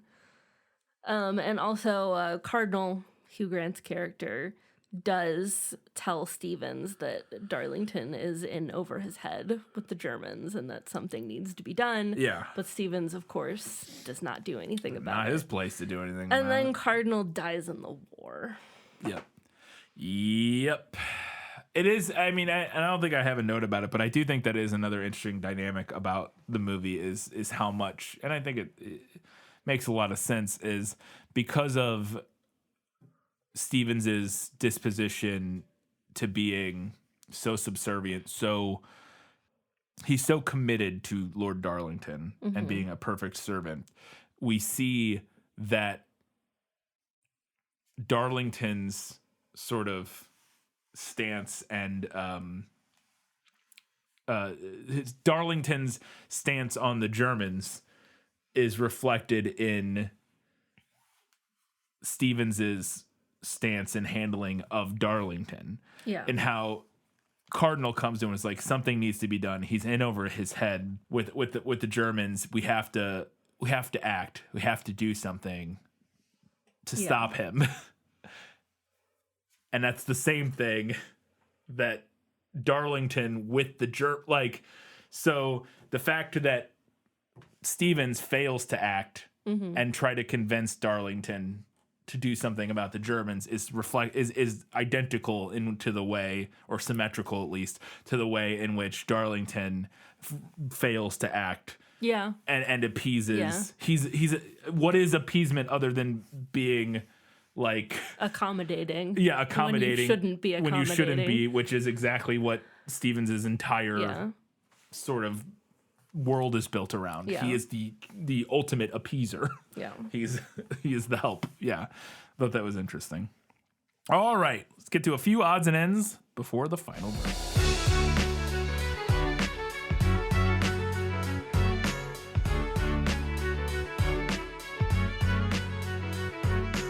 I really liked the way that the film played with, especially early on, like looking through peepholes and keyholes. Yeah, I there was quite a few moments of that in the beginning that I thought was interesting, giving us sort of a voyeuristic vibe. And again, I think that does help set up, because it's almost always Stevens doing it. Yeah. I think, at least for the most part. on the outside looking in. Yeah, kind of on the outside looking in, and being able to look at and through windows a lot too. He looks at Kenton as through windows quite often, trapped on the inside of windows. He's always, like you said, on the outside looking in or on the inside looking out or whatever. And they definitely play with that visual motif a lot in the film. Yeah. It literally ending on it, like I said, with him shutting the window after the bird leaves and looking out through the window at the bird. So I mentioned it a little bit, but I do really like the dynamic of having his father there as the under butler. There's a lot of layers to it. We get to see where Steven's sort of severity comes from. His dad is very similar and an asshole. And you also kind of get this back and forth vibe where he's like very protective of his father, and he's like covering up for his dad's sort of failing abilities, but he's also worried about being undermined by his father. You can tell he doesn't like that his dad's like upstages him at times. Yeah. Like the story with the tiger, like he kind of cuts off Anthony Hopkins, and like you could tell it kind of rubs Anthony Hopkins the wrong way, and he's kind of always felt like he was living in the shadow of his father, but he also fears becoming his father and dying the same way. But he also wants to be. But he also wants to be his father. It's very, like I said, there's so many layers. He fears becoming it, but he also wants to be it. Yeah, it just a lot going on there. I thought all of that was really interesting. I really enjoyed that. I did kind of laugh when we were first introduced to his father, because when he came in, he looked like he was wearing a bunch of padding under his coat. He may have been. I don't know. That actor, so that guy was in Game of Thrones. He's the Meister from He Winterfell. Just made a whole career on looking ancient. Yeah, huh? but and then he's like a skeleton. He's like in Game of Thrones, he's very like thin and gaunt, but I don't know if the actor went through the same change over the last 10 or 15 years of his life, or 20 years of his life, or whatever, or if it was like you said, like they did like padding or something. They to might make have, him like a larger, more imposing. Yeah, he's supposed to be like an imposing figure. In the book, so they might have given him some padding, but I thought it like very clearly looked like padding when he had the overcoat on. Yeah, I don't know. I do not know. There's a shot in this movie in the 1950s when he's going on his Hopkins is going on his cross country road trip, where he pulls up when the car runs out of gas. He's like on this hill, and there's a sunset behind him, and I don't know if that was real or if that was a matte painting, but dear God, it was gorgeous. Like it was so beautiful, and the lighting on the car, like specifically the lighting on the car from the sunset. I don't know how much of that was practical. If it was all practical, then they just got the perfect day and got a great sunset and then they just waited for that, I guess.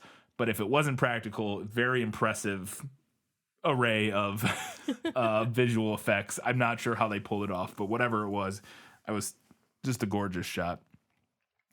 And we mentioned this earlier, but I do wonder if this just feels very British to us because we're dumb Americans, or if it actually is British. I don't know. So I have kind of a similar-ish thought. So I'm pretty sure this book is satire, or at least has satirical elements.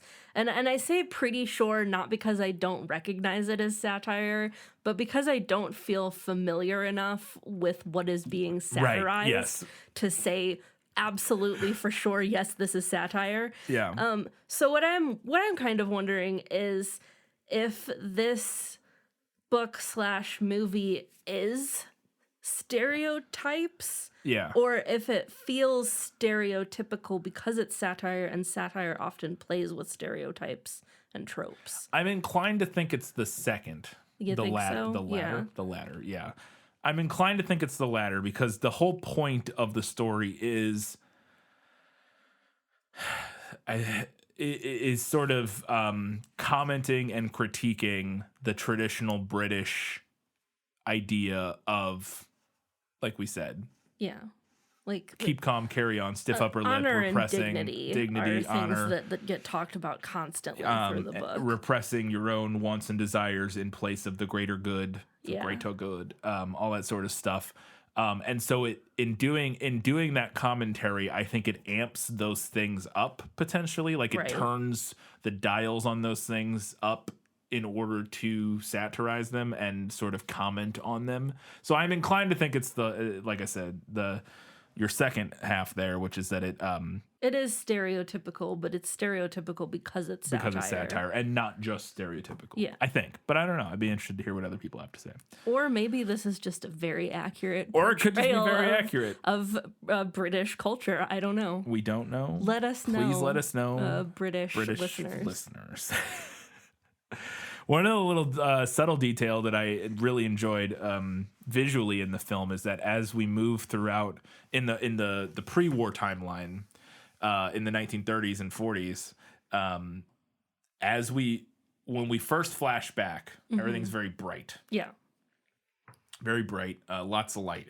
And then as we move through that 1930s timeline and get closer and closer to the war, well, the war is already happening, but get further and further along in the war, and that sort of thing, and further and further down the path of Lord Darlington's liaisons with the Nazis and all that sort of stuff, and into that dark part of history, the film literally gets darker. Yeah. Like, and I don't know if you noticed this, but like I said, it starts so bright and so light when we flash back. And as we go during the 30s, so many more shots all of a sudden are silhouetted, the house is just a lot darker all the time.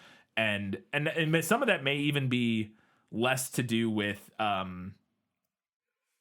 mean, it's still both, but some of that may be like an actual like practical consideration of like reflecting a historical thing. Because I do believe that in Britain at times, especially during the war, there were things where they were like conserving blackouts and conserving fuel, and you know what I mean. So they weren't like have all the lights on and stuff like that.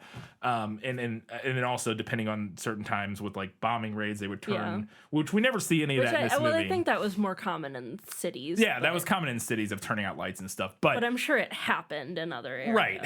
And so it's probably a little bit of both, but thematically it works really well as it heightens the drama and turns it up from sort of the more like lighthearted, not lighthearted necessarily, but where we start, it definitely dials up the drama in the lighting, which I thought was really fascinating. And very symbolic of the way that Stevens would remember it too. Yeah. Yeah, absolutely. Speaking of Nazis, though, at one point later in the film, like a lot of the people who have been visiting Darlington Hall have been like politicians, like, kind just of like vague dignitaries. But like and late whatnot. in the book, some people show up who are very clearly Nazis. Yes. Very They're like, all right, uniforms and everything. we need to find 3 of the most Nazi-looking motherfuckers. No, because there was this one Yeah. blonde kid, and he had like a freaking undercut, and Yeah. I was like, that blonde kid is the most Nazi youth-looking Yes. motherfucker I've ever seen in my life. Absolutely. It's wild. We both kind of chuckled at that. We're like, what the?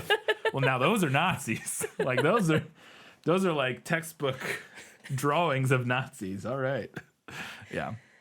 Did you notice at the end of this that Lewis, the American who bought Darlington Hall, kind of looks like he's cosplaying as Lord Darlington? No, I missed that. Like when Stevens gets back at the very end, he's wearing like a tweed suit. Yeah, I remember that. That Which kind I guess of he looks does like wear. something that Lord Darlington would have worn earlier, and his hair is like kind of fluffy and feathered. Yeah. Well, Like Lord Darlington. I think that's definitely not accidental. Kind of giving us that reflection, that symmetry of not symmetry, but that continuation. The fact because Stevens has come back and decided to, he didn't confess his love or his feelings for Kenton or whatever. He came back to continue his duty. And so he falls back into the exact same routine. And so reflecting visually the look of his former master, for lack of a better word, in his current one makes a lot of sense. It's the kind of thing I would do if I was styling that character in a movie. So it was the hair that tipped it off for me, because previous to that, Christopher Reeve's character had very like styled, like kind of slicked down hair. And then at that end scene there, it was all like feathered and fluffy. And I was like, what are we doing, sir? I think that's very, very intentional. Absolutely. Before we get to the final verdict, we wanted to remind you that you can do us a giant favor by heading over to patreon.com/thisfilmislit. Support us there for $2, $5, or $15 a month. You get access to different things at each level, including bonus content starting at the $5 level. And at the $2 level, we've mentioned this a couple times before, but you get reading notes at the $2 level, among other things. But it's a recent development. When we're reading the books, we take a bunch of notes, and we've been publishing those notes for all of our patrons. So if you want to glance through them and get a feel for kind of what made the episodes, what didn't, that sort of thing, what we discussed and whatnot. So you can look through all of my notes for this, and half of it is just me writing, "Bro, your boss is a Nazi." There you go. Sounds like a Nazi to me, bro. I don't know. Sounds like pretty Nazi shit to me, bro. But yes, you get access to that at every level, including some other things. And at the $5 level, you get access to bonus content, as I mentioned. And at the $15 level, you get access to all that stuff, plus priority recommendation. And this was a $15 patron request from Eli Young. So Eli, thank you so much for requesting The Remains of the Day. Hope you enjoyed our discussion of it. Katie, time for the final verdict. Now, are you ready for your sentence? Sentence? But there must be a verdict first. Sentence first, verdict afterwards. This is kind of a tough one, because I felt pretty similarly about both the book and the movie. I thought that there were interesting things in them, but ultimately, overall, I found both of them a touch boring. Just not my thing. Yeah, I think that's the thing. It's just not. It's just not my thing. Your thing necessarily. The main overarching differences between the book and the movie are that the movie focuses more on the romantic tension between Stevens and Miss Kenton. While that element is present in the book, it is, like I said, from Stevens' point of view. And I think that he either isn't always aware of the tension or is just choosing to not acknowledge it.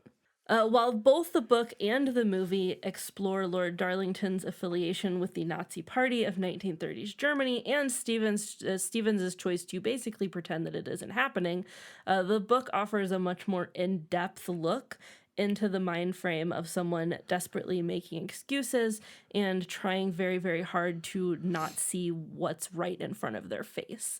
And ultimately, I think I found that exploration, as well as the character of Stevens in general, more interesting in the book than I did in the movie. So for that reason, I'm going to give this one to the book. Just real quick, because I think it's very fascinating. It sounds like, so you made a note of how one of the things you liked in the book is that the in-depth look, because we're in Stevens' head of him making excuses and trying very hard not to see what's right in front of his face, which is the whole point of the relationship between him and Miss Kenton. But for some reason in the book, that relationship doesn't feel the same. You know what I mean? He doesn't confront it in the same way as he does in the movie. Yeah, the book and the movie kind of almost, I guess, flip-flop the focus. Yeah. On those things, kind of. I don't know. It's just so interesting because it seems then that it would be clear, and I don't want to get off into this for a whole other thing because we're done, but it does seem very clear then that because you got so much of the conflict within Stevens about Darlington and the Darlington and the deal with the Nazis. You got so much of the conflict there. The fact that you didn't feel that conflict in the same way with Miss Kenton and his feelings about her or lack thereof makes me really interested to I don't know. That's just fascinating to me because the movie, like you said, almost flips it to where so much more of the focus is on that dealing the relationship, the romantic tension, the romantic tension, and him sort of like repressing it and holding back and fighting it and dealing with it. The fact that you felt like that was not as present in the book, I don't know. That's really interesting. It's very fascinating to me. It's not a long book. You could read it. I don't want to, but. And the main reason I don't want to is I'm in the middle of reading another book right now. And Katie, what is that? Well, that would be our next book, which is Ender's Game. Yes, by Orson Scott Card. Yes. Oh, God. Who will, in fact, be getting the Authors Who Disappointed Us treatment in the prequel. Yep. Which, like, a tangent here, I did not realize he was still alive. Yes. He's not even that old. He's he like was 70. dead. No, he's like 70 something. He's not even crazy old. I don't know why I think of him as being like from Philip K. Dick. like from the same era as like Philip K. Dick and like Heinlein and he's and those not guys. a lot younger, but he's a little younger. But I think. he's like Ender's Game is like from the 80s. Yeah. But I always think of it as like, oh, that's from the 60s or something, right? No. So we'll be talking about Ender's Game as well as its 2013 film adaptation. Not highly regarded film adaptation. Not highly regarded. So, but we'll see though. As we alluded to, a Switch episode. Yes. So you are reading. I am reading time. Ender's Game. I'm only a handful of chapters in at this point. I'm gonna do a lot of reading this weekend. But yes, I'm the few chapters in that I am so far. It seems interesting, but I'm interested to see where it goes. I know I have a vague idea. I will say the spoiler that I have a vague idea of like the twist. I vaguely know like from like cultural osmosis like what this is about, but I have a vague idea of what like the twist is. But that being said, I know none of the details of any of it. Never read it, never watched the movie. Again, anything I know about it is just kind of through cultural osmosis. Super excited to probably be confused by the movie. I feel like you will definitely be confused by the movie. I have a feeling, but I am interested to see where it fails, or not necessarily where it fails, but what it is about the movie that people didn't like.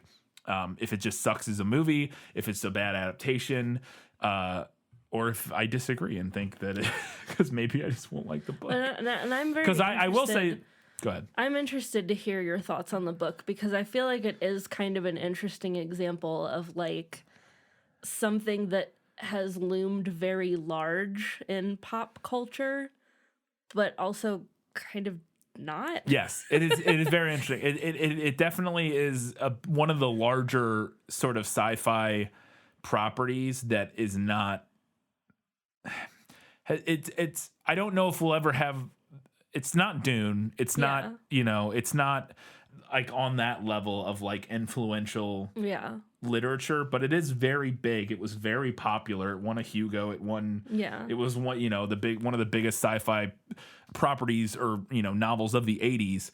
And I would be interested to see. I'm also really interested to see if my knowledge of Orson Scott Card colors my interpretation and reading of this book. Yeah. Because most of the people who read this book, or at least, pre 2000 whatever, didn't know what Orson Scott Card's views on things were. Yeah. And so I would be interested I'm interested to see how much that colors my interpretation of things. I will say within the first couple of chapters there's a moment with the main character that I thought reflected poorly. Was it a big oof? Not a big oof, but it was just one of those things where I was just like, ooh, I don't know. Well, I mean, who knows? We'll see what happens and where things go and where characters go. I have no idea, but it was one of those things where I was like, this feels... it threw up a red flag. I'll just say that. It was a moment where I was like, a red flag popped up. I was like, I don't know. Okay, we'll see. We'll see what happens. But yeah, I am looking forward to reading it and watching. Is the it movie. too late to get you some little red sticky notes and you can throw red flags? Flag all of the it's red not flags. too late. I'm only like 3 chapters. They're very short chapters. I'm like 20 pages in or something. And then maybe we could like get a picture of the book afterwards. Let's do it. Okay. We can use those cat sticky things.